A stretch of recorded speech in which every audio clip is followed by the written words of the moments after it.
Welcome back to the Rebuilt Parish podcast. Wow, do we have a great episode for you today?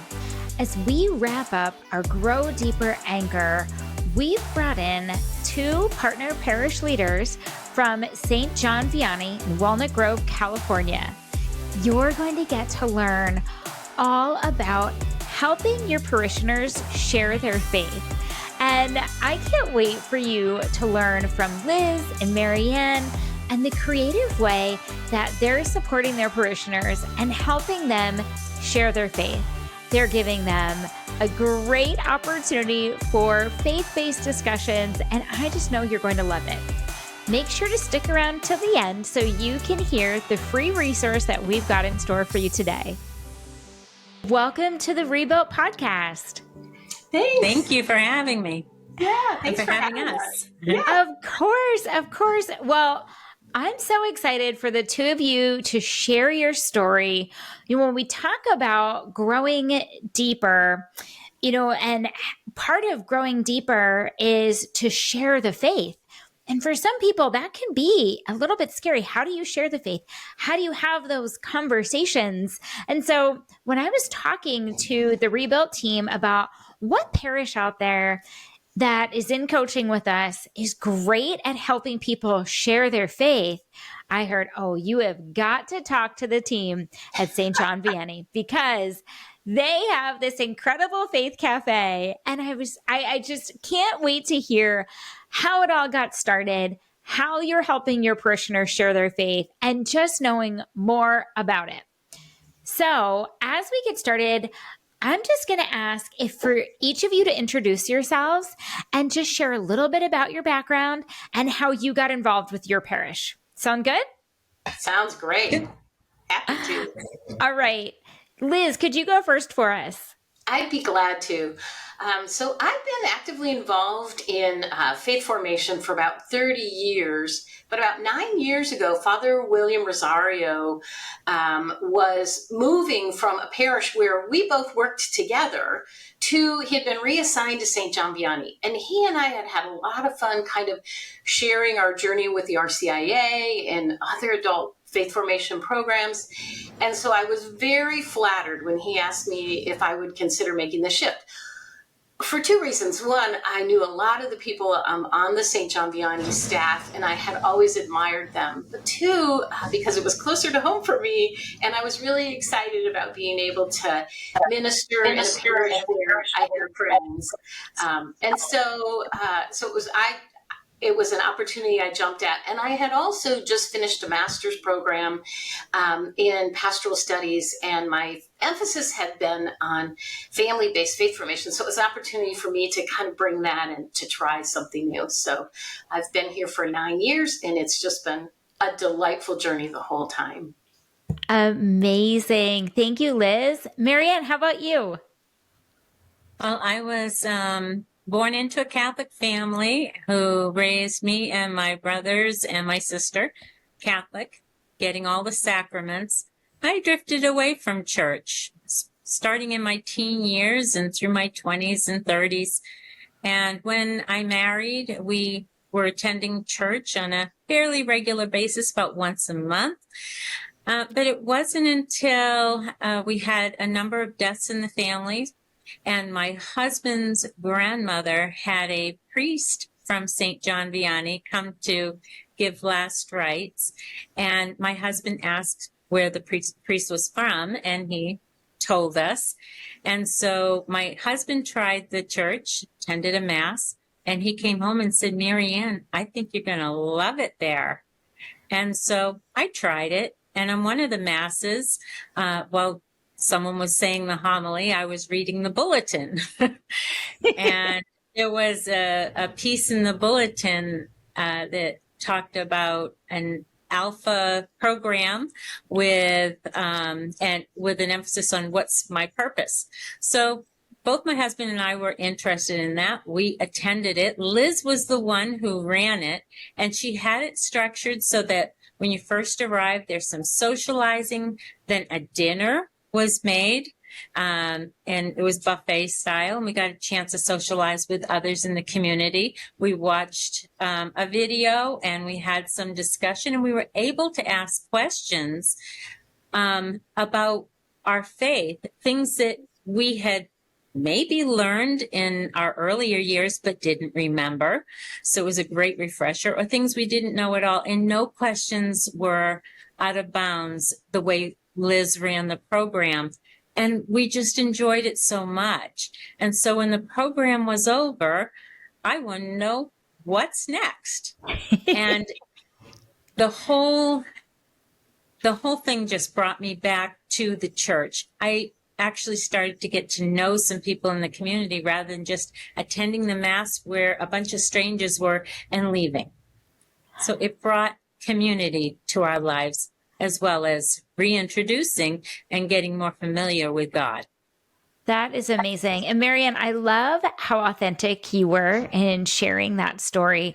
And when we talk about, one of our anchors is all about welcoming outsiders, and when we talk about some of the people that we're trying to reach are some of those de-churched Catholics, those who had been out there, had grown up in the Catholic faith, but have fallen away for whatever reason. And it is just so reassuring. I have chills hearing now how, because of that sacrament and getting to meet Father Rosario, that helped to bring you back into the faith. And then having this community type atmosphere is what brought you deeper in your faith and helped you to get more involved. Oh my gosh, what an incredible story. Thank you. So just to paint the picture a little bit, could you two each please share what are your current roles and responsibilities within the parish? Happy to, and if I'll jump in first if that's okay, Marianne. Yes. So my current title is Pastoral Associate for Parish Faith Formation. So that makes me responsible for parish-wide formation with an emphasis on evangelization. And I also work closely with our liturgy. I do a lot of retreats for our liturgical ministers. I do formation experiences for them. And I support the weekend experience by doing the huddle, starting out the huddle. So I love the work that I get to do with evangelization because I get to meet so many people who are on that journey of faith. And those that they start from a place of seeking. And it's wonderful to watch them grow to this place of being able to share their faith with others. And that really is sort of our mission. Our mission is disciples making disciples. And it's such a joy to be a part of that. And I feel like I grow so much from that. So those are my, that's what I get to do. And it's a delight to be able to do that all the time. So amazing. Thank you. Now, Marianne, fill us in on your role at the parish. Okay. I volunteer a lot at our parish. I'm a lay person. I'm a parishioner. But I really love getting involved. And it's something that I think if more people were to serve, they would receive so much more than what they give. So I help with greeting, the welcome desk, a faith cafe, the parish council, anywhere where they need me. I'll even stuff envelopes. And actually, I really enjoy that. We crank the music and stuff the envelopes. But it's all those things that need to be done behind the scenes, as well as the more visible ones of maybe usher or Eucharistic minister, wherever they need my help. I love to help out. I love volunteering. Marianne, it's so key having you here too, because in this series talking about growing deeper, we talk about serving and the importance of serving as a part of discipleship.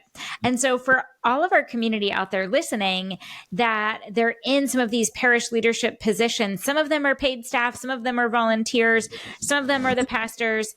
But I think it's encouraging for all of them to get to hear from you, a key volunteer. And without our volunteer ministers, nothing would get done in the parish. And this is why it is so important to start building those layers of leaders and recruiting volunteer ministers. Oh my goodness. Well, I'm excited to get into this. So, Liz, you've been at the parish for 9 years. You've been there since before you started Rebuilt coaching. Can you tell us a little bit about your parish before you began coaching with Rebuilt?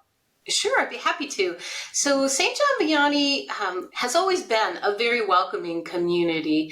But before Rebuilt, our ministries were what I would say a bit siloed. We knew the importance of creating good liturgy. We knew the importance of good faith formation programming, but they didn't always mesh. And just for instance, like in the fall, we might be doing a session in our faith formation classes on baptism. And it felt a little out of sync with the fact that we celebrate the baptism of the Lord after the first of the year. So due to kind of the time that we've spent with Rebuilt, we've started connecting our formation events to our message series, and that creates a more global kind of parish-wide approach to formation. And prior to our coaching with Rebuilt, we were creating we weren't really creating those layers of leadership that you just mentioned earlier. We kind of each let each ministry feel free to just do whatever they wanted. And as long as they reported back to the parish council, they were good to go. But that also created a lot of conflicts in terms of calendaring and scheduling. And I'm sure sometimes our parishioners thought, do they talk to each other? Does the right hand even know what the left hand is doing here? And so now we're very intentional about cascading that information and about creating those levels of leadership. And it's helped us create a much more cohesive parish with our ministry supporting one another rather than being in conflict with one another. So that's been a real gift. Oh, that's so good to hear some of those changes that you've seen happen already. Well, I think everyone is ready to hear how this all came about. So I would love to hear from Marianne. What you shared a little bit about what inspired you to start the Faith Cafe, but talk to us a little bit more about those beginning times with the Faith Cafe. It was all about what's next in my learning. What more can I learn? And where do I go for that information? And I was talking with Liz about it. And Liz was really a key person in encouraging me to follow that path. And ultimately, we started Faith Cafe because we wanted a place where all are welcome. So if you're in a small group, a small Christian community group, or if you're not, it doesn't matter. Bring your whole group with you, or come alone, or bring a friend, or bring a workmate, or a neighbor, but come and break bread with us and watch a video or hear a speaker and learn a little bit, and then have some time to talk about it and to openly share how you're feeling, what you're learning, any questions. If you are an atheist and you want to know more about what's happening from a Catholic perspective, or if you are agnostic, or if you're Jewish, I think we've had Protestant, we've had so many different faiths and non-faiths attend these Faith Cafe events to learn. And some of them are learning, some of them are growing, some of them already know the information, but they're reminded and they use it as a refresher, and then they can openly talk about it without criticism and with open arms for whatever they have to say. And it's a wonderful way to meet others in your community who feel the same way.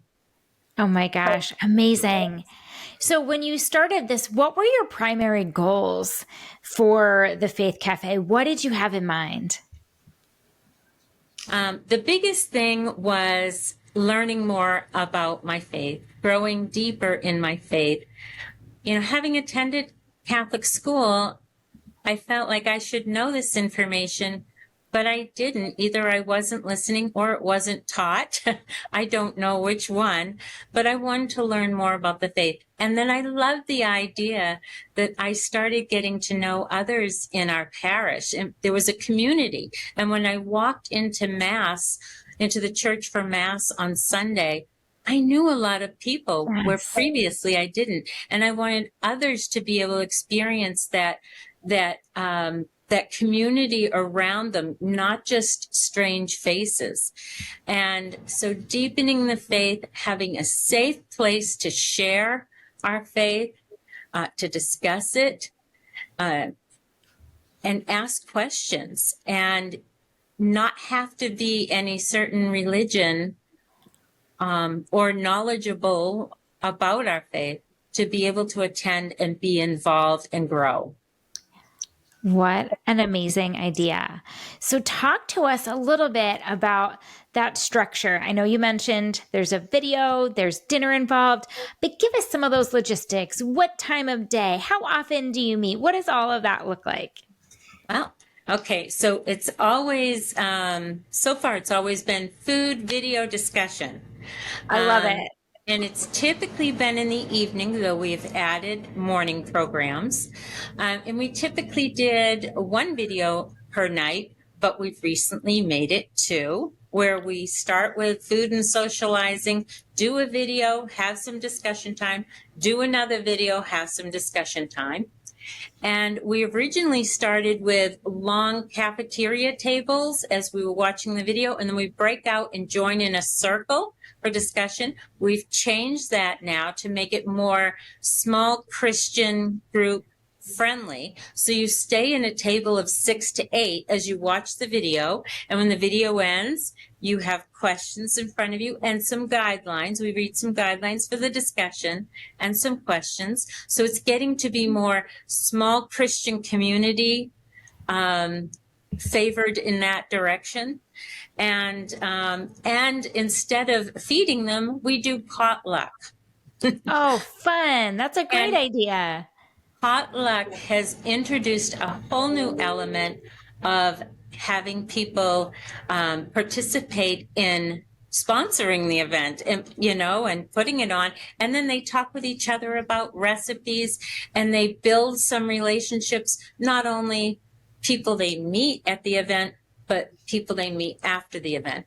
And so typically it will be a weekday night in the evening and a weekday morning the following morning. That's typically what we've been doing this year anyway. That is amazing. Liz, do you have anything you want to add to any of that?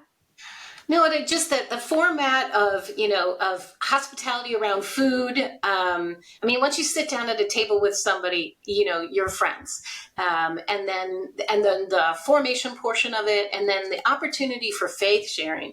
That just seems to be a formula that works, and I can't tell you why. I just think that's the beauty of the Holy Spirit.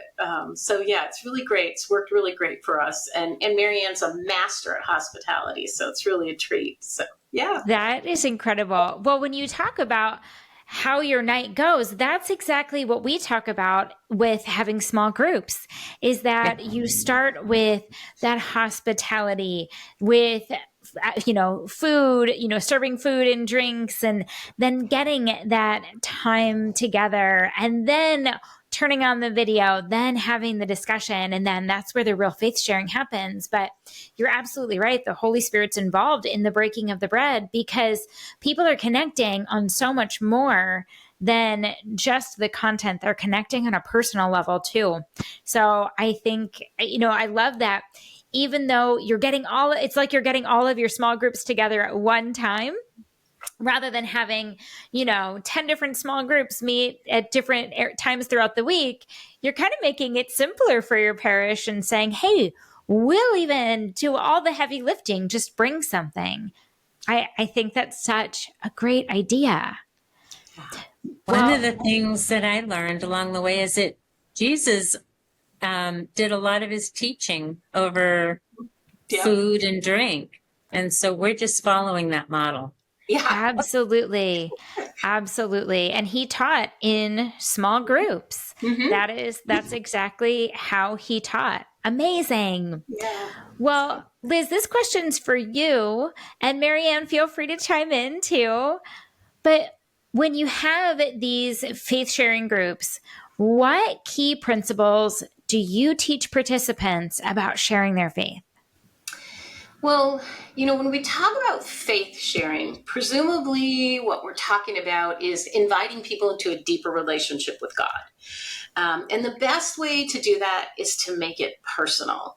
And so I have kind of 4 easy principles, and I'll take you through them if that's okay. But principle number 1 is that faith must be shared from the heart and it must be personal. Yes.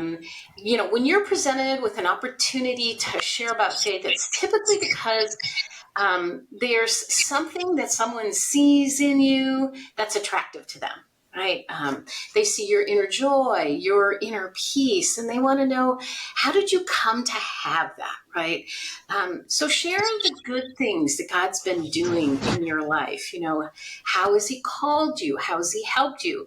And both in good times and in bad times. And also when you're sharing your personal faith story, don't be afraid to share the questions that you have, some of the doubts, some of the concerns. People need to know that it's okay to kind of question God's workings, right? And I think that it's really hard to grow in faith if you don't feel free to ask those questions and to voice those doubts. And a lot of times voicing those doubts and sharing them with somebody else helps you to kind of work through it. So that's principle number 1, kind of faith must be shared from the heart. It has to be personal. Principle number 2 is invite others to share their story. My spiritual director once said to me, everyone owns a piece of the truth. And by that, she meant there's great wisdom to be gleaned from others about God, because God's bigger than what any one of us can comprehend, right? And also our spiritual journeys are all very personal. So when you talk with others and invite them to share their story, it's an opportunity to learn new insights about God and to grow deeper in faith. And so as someone who's kind of walked with a lot of people who've been sharing about their faith, I feel privileged whenever somebody else shares their story with me. It feels like it's such a gift. And I want to know, where they're coming from, what they desire, and how the Holy Spirit is calling them, and and is there a way that I can help them with that, right? So invite others to share their story. And then principle number 3, listen with an open heart and mind to their story. Don't try to dissuade. Don't try to influence. Just ask clarifying questions so you understand, what it is that they're saying, but also so that they know that you're truly listening and that you're engaged.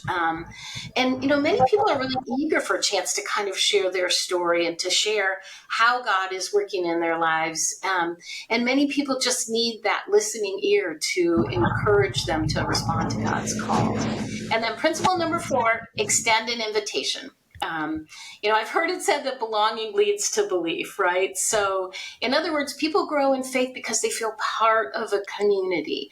And when they see their friends at church, like Marianne said earlier, or when they're given that opportunity to share their faith journey with each other, they grow in that love of God. So finding ways that, you can bring folks together in a friendly, informal way, where they can bond over a good meal or a snack. I always like that. And learn a little bit more about their faith, and then have an opportunity to share their story with others. That really, to be able to share what you think or how you feel really creates a sense of community. Well, Liz, thank you for sharing those principles. Now, what are some of those practical tips for sharing faith in daily life? Wow, that's a good question.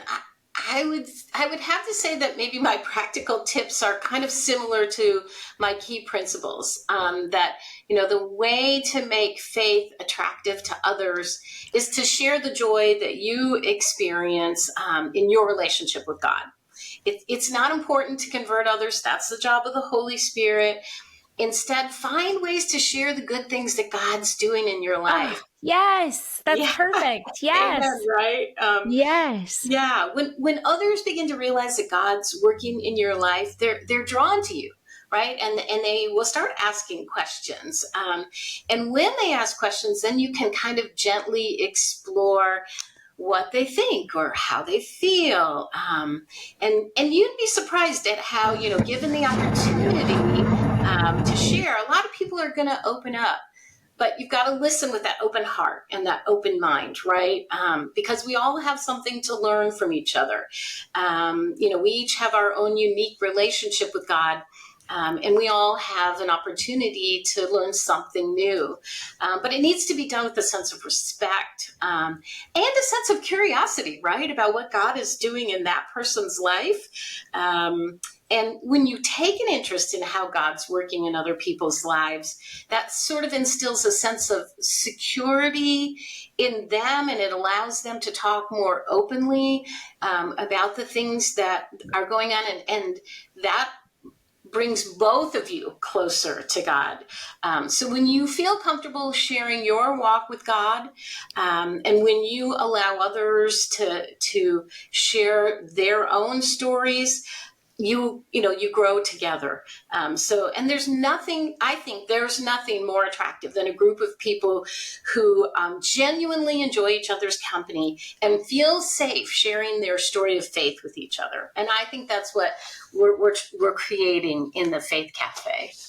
What an incredibly safe space for you to create for your parishioners, their guests, and even outsiders who want to know more, who are curious, who have those questions. I'm just so excited for everyone to hear this different take on faith sharing. Well, and this question can be for either one of you.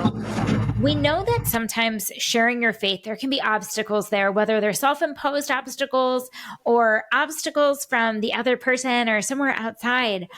What are some of those common obstacles that you've seen people face when sharing their faith? And then how can they overcome these? Right off the bat, I can think of two common obstacles that people face, when trying to share their faith. And that is fear of saying the wrong thing, and then fear of what others will think. Right? Yes. So when it comes to fear of saying the wrong thing, I'm talking about getting some key aspects of faith wrong. Many people are afraid to talk about faith because they fear they need to have all those answers, right? And that, somehow they're going to stray into heresy if they say the wrong thing. Right. And of course we do, want people to correctly share Catholic doctrine. But faith sharing is not religious education. It's an opportunity for you to share your story and how God's working in your life. And if you have that sort of joie de vivre of what God is doing, and you're telling your story, then it's reassuring for them, and they can't really argue with your story, and so I think that just sort of comes through. And that second fear, is the fear of talking about our faith, right? Talking about our belief in God and talking about church attendance is countercultural today, right? I mean, we're this country that's founded on rugged individualism and religious freedom, and we've got a great sort of plurality of beliefs in our country. And we can't always assume, that someone is Christian, right? And so for a whole host of reasons, church attendance and belief in God are sort of no longer mainstream. So out of respect for others, we often don't share our faith story, right? But again, if you have that delight, if you have that joy, no one can argue with your experience. And if you find that sense of connection and that belonging, and it just oozes from you. Marianne's a classic example of this, right? Then nobody can argue with you, right? I mean, and you're talking about your faith in a way that makes it at least compelling, and maybe at the very least intriguing as well. So, so I think, those two fears, saying the wrong, potentially saying the wrong thing, or not wanting to talk about it for fear of the sensitivity of the others, all just comes down to being able to share your story and your experience, and do it in a way that makes it joyful. That joy just comes forth from you. So Definitely. Liz, thank you for that. And Marianne, I see you nodding your head, and I just keep thinking to how you kept saying, I just wanted to know more. I just wanted to know more. What else do you have to share with us on that? Well, I think a lot of us grew up learning that you don't discuss politics or religion. They're too divisive. And so I think there's a way to share your faith even without words, and that's by your conduct, by your daily behavior, by your plans, by how you help others. So sharing your faith it can come in so many different ways, and you don't even need to mention God or Jesus or Holy Spirit or Catholic Church or priests or any of the terminologies that go with any religion. But it is really nice to be able to take some time in a safe environment without, I think, Liz, you said the pressures of today's world. I can't remember the term that you use for that, but there is a culture today that is counter to how we feel and what we believe. And I love that our church has a safe place to openly talk about things that might not feel comfortable outside in the public. Yeah. Amazing. Well, now I would love to know, and I'm sure our listeners want to know, what testimonies do you have of people who have participated in the Faith Cafe? What great stories do you have? We know Marianne has an incredible story. What other stories are out there? I'd be happy to share one because this person has kind of grown near and dear to me. But we have a young woman. She's probably in her late 30s, and she decided to join us for our Faith Cafe. And she was exploring a return to church after being away for a couple of decades. And so, she was feeling a little bit uneasy, but she took that leap of faith and she came. She kind of laughingly said, well, I have to drive right by here on Tuesday nights. And since I'm single and I eat at home alone and you guys are serving dinner, I'll come by and have dinner with you. Amazing. So she was willing to join us for the dinner portion. And the first night of the event, she was asked to share her faith story. And when she told about her desire to return to the church, but her fear, and her reticence about, having been gone for a while, it sort of struck a chord with everyone at the table, and they all expressed, a certain anxiousness about attending a church event. And it just so happened that the content of that night's presentation was finding meaning and purpose through a relationship with God. And during the subsequent, conversation and sharing, she realized that she was not alone, that her questions, her doubts, her concerns were shared by her fellow table members, right? And so the fact that she was treated with respect, that her table mates had this openness to her faith story made her feel welcome. And so she completed the series. She continued to come back. And I think and then decided to attend the next Faith Cafe event. And I think much to her surprise, her table mates all joined her, right? And so they all went on to attend, like 3 more Faith Cafe events. And now they have this regular practice of gathering every Sunday for brunch. How nice. And it's really, really fun to watch. And they've all sort of encouraged each other to get involved in a ministry. So they all kind of chose to be Eucharistic ministers. And that way they can connect that Eucharistic table to the brunch table. And so that, it's delightful for me to see. And it sort of underscores that whole idea of our mission of, disciples making disciples. So it's Absolutely. really, I see them gather. Incredible. Now, the way you said that made me want to ask a question that I didn't ask before.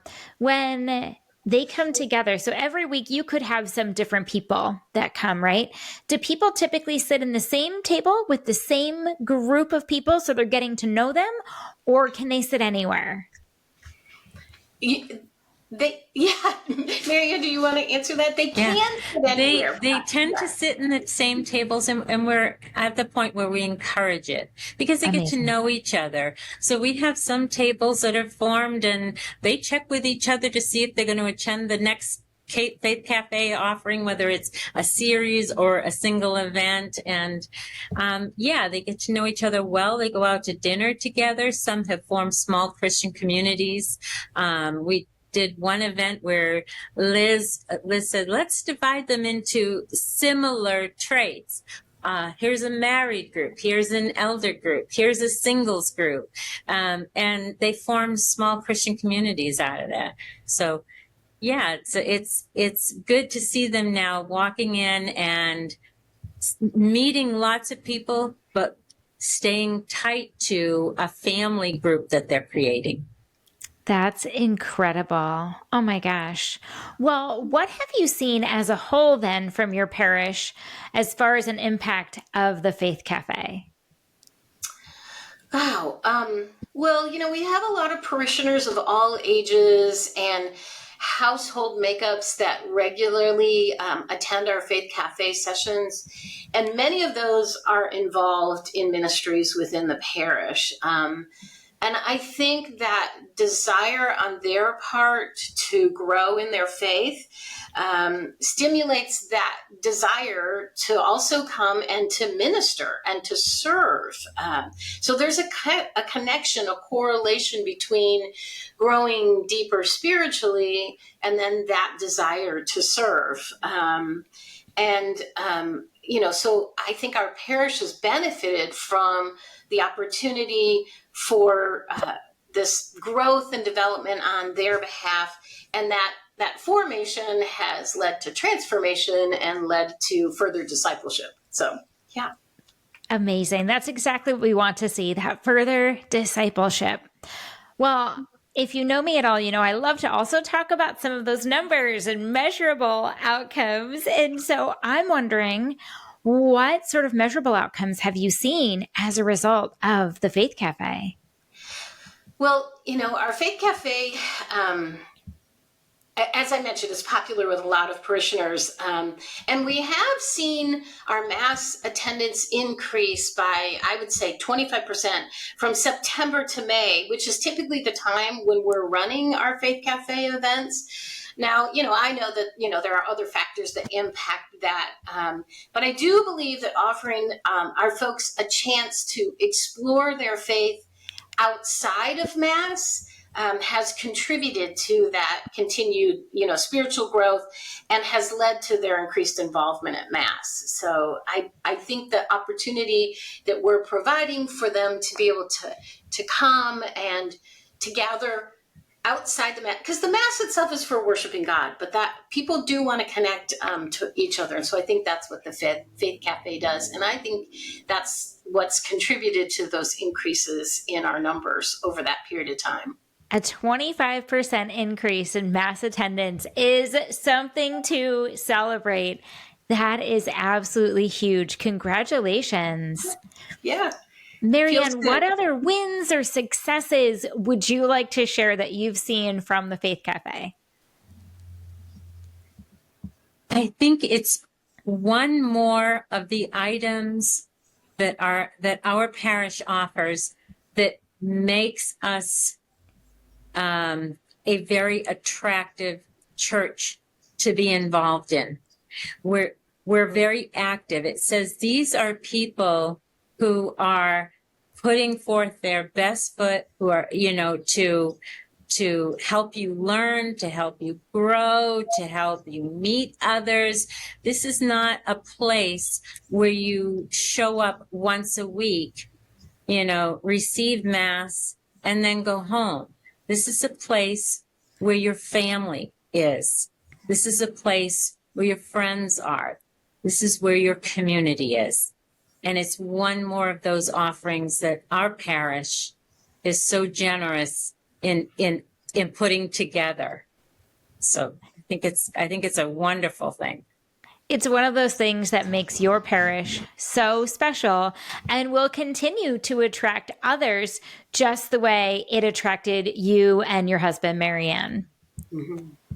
So as we wrap up, what advice would you give to other parishes who are interested in starting something similar to this? I think the key thing is having someone who really believes in you and has your back, the sponsor, the one who can say, yes, we're going to do this, and yes, this is allowed, and yes, you can use this room and this media. And Liz was all of that for us. She was really the powerhouse that said, no, we can make this happen, and encouraging me to form something, and that she would make sure that the facilities that we would need for it would be available to us, and we could work with her for timing and dates and all that. That's so key. Without that role, it's not going to happen. It's not. So Liz was absolutely of premier importance in building the what's next that eventually became known as Faith Cafe. And by the way, Faith Cafe, the name is very specific for tell us. So it's our faith that we want to share. But remember, we do it with food, fun, and fellowship always involved. And that's a cafe. But cafe is actually an acronym. The C stands for Catholic, A stands for adult, the F stands for formation, and the E stands for event. So it's Faith Catholic Adult Formation Event. But Faith Cafe, having it cafe, is all about food, fun, and fellowship. I mean, Jesus was all about that in his teachings. So why not? So, Marianne, that is so clever. So the food, fun, and fellowship, that cafe experience within this learning and growing, very important to us. Yeah. And then market it with your church. Make sure people know. If only if you hear about it and word doesn't spread, you may not have the attendance you're looking for. And the more, the merrier. Definitely. Liz, do you have anything to add to that?